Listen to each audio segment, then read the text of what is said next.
BattleCon is a series of card games that was created to feel like an arcade fighter, featuring one-on-one battle with almost 100 unique fighters to choose from. BattleCon was kickstarted in 2011 and was a massive success, leading to 3 other BattleCon expansions and a collection of those expansions which was kickstarted in 2009. There is also an online version available on Steam, currently in beta. Fate of the Indines features 10 characters, each with their own abilities, playstyles, and level of difficulty. To start the game, choose one of 10 fighters and set up your fighter's kit. You gather the fighters' cards, tokens, and stand-ups unique to them. These are fighter's style cards, which only they use. There's also base cards, which are the same for every fighter except for one unique base. A combo of one style card and one base card creates an attack to use on your opponent. Any tokens that your character requires can be found on their fighter's card sleeve. This character has a token for her unique ability, but not all characters will. The stand-up goes onto the board's hexagons with the markers in them.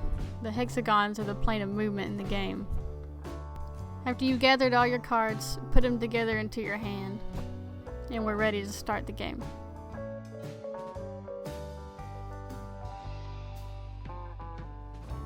Set your life points to 20, and make sure to read your character's unique ability.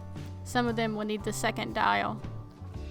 After this, you set up your discarded cards. For a beginner, it's recommended to use the cards with the 1 and 2 in the bottom right corner of the cards. You'll see what these cards do during our recycle phase, after the attack phase. Start a round in the game, you choose one style card and one base card to put together. Then you place them face down on the table, and we start the ante-phase. The ante-phase is where most characters utilize their unique ability. My character Jaeger uses this phase to select special powerful cards that can only be used once per game. My opponent's ante-phase is used to move her character to different places on the board, wherever her projection token is. You don't have to ante every turn. After the ante-phase, you reveal both of your cards, and this starts the beat. The beat lasts until both players' attack phases are over. Many cards have triggered effects which go off at certain times during the beat. Triggers have to be used unless they say may in the text. Passive triggers start at the card's reveal until the end of the beat. Reveal triggers are played first as you reveal the cards. My opponent has projection 4, a passive trigger which he uses at the beginning of his beat. After the reveal and passive effects are resolved, the priority on your cards come into effect. The person with the highest priority becomes the active player, and the other the reactive player. The active player attacks first, which in this case is me. Before the attack, however, you resolve any start of beat triggers for each player, with the active player going first. But neither of us have start of beat triggers. After the start of beat trigger, each consecutive trigger only happens for the player during their own attack phase. The next trigger is before activating, which happens before the active player's attack. If your opponent is within your range, then you can hit them for damage. Damage is the combined power on your cards. Because I hit the player, I can also use my on-hit triggers. Because the opponent took damage, I can also use my on-damage triggers, if I had any. After on-damage triggers, next comes after activating, which is basically at the end of the attack.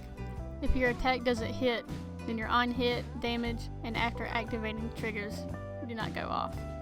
Whenever a player takes damage, they become stunned, which means they can't go through with their own attack phase. However, my opponent had stun guard 5, which means he'd have to be hit for more than 5 damage to be stunned. If a card has soak, that means they absorb this damage if they were to take it.